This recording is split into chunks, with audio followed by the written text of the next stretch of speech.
રક્ષાબંધનના તહેવારને લઈને સુરત મ્યુનિસિપલ કોર્પોરેશનનું આરોગ્ય વિભાગ એક્શન મોડમાં આવ્યું છે। શહેરના લોકો લાખો રૂપિયાની મીઠાઈઓ ખરીદે છે, ત્યારે આરોગ્ય વિભાગે ગુણવત્તા જાળવવા અને તેની ચકાસણી કરવા કવાયત શરૂ કરી છે। શહેરના અલગ અલગ મીઠાઈ વિક્રેતાઓની દુકાનોમાંથી ટીમે અલગ અલગ વેરાયટીની મીઠાઈના સેમ્પલ લીધા છે।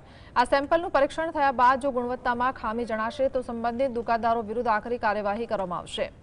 આ પગલાંથી ગ્રાહકોને શુદ્ધ અને ગુણવત્તાયુક્ત મીઠાઈ મળે તેવો પ્રયાસ કરાયો છે। हाँ तो आज सैंपल सामने माटे रिपोर्ट तमारे 15 दिवस पछी आवे तो तमारी रिपोर्ट तो पहला करवी जोईए 14-15 दिवस पहली ने एवी दुकानों पर सामने माटे जे दुकानों भेलसेल करे छे एने त्यां जईने काम करવું જોઈએ ને। જે લોકો નકલી માવા બીજા બધા વાપરે એને ત્યાં જાઓ।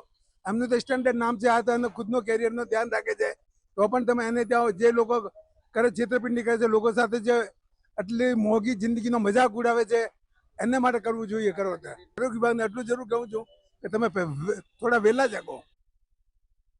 તહેવારોને ધ્યાનમાં રાખી આરોગ્ય વિભાગનો ટીમ એક્શન મોડમાં આવ્યો છે। અલગ અલગ વિસ્તારોની અંદર અત્યારે ચેકિંગ અત્યારે જોઈ શકાય છે। અત્યારે તમામ ઝોનની અંદર આરોગ્ય વિભાગની ટીમ મીઠાઈ વિક્રેતાઓના ત્યાં પહોંચી છે અને અત્યારે મીઠાઈના સેમ્પલો લેવામાં આવી રહ્યા છે અને સીલ કરવાની કામગીરી કરવામાં આવી રહી છે। અત્યારે મીઠાઈના જે અલગ અલગ વેરાયટીઓ છે તેના જે સેમ્પલો લીધા છે અને પૃથ્થકરણ માટે રિપોર્ટ મોકલી આપવામાં આવશે અને રિપોર્ટ જો ફેલ જણાશે તો દુકાનદાર સામે કાર્યવાહી જે છે તે કરવામાં આવશે। પરંતુ રક્ષાબંધનને હવે માત્ર 2 દિવસ બાકી રહ્યા છે, ત્યારે આરોગ્ય વિભાગની ટીમ એલર્ટ મોડ પર આવી છે। ત્યારે આપણી જોડે અધિકારી ઉપસ્થિત છે। સાહેબ, કઈ રીતની કામગીરી કરવામાં?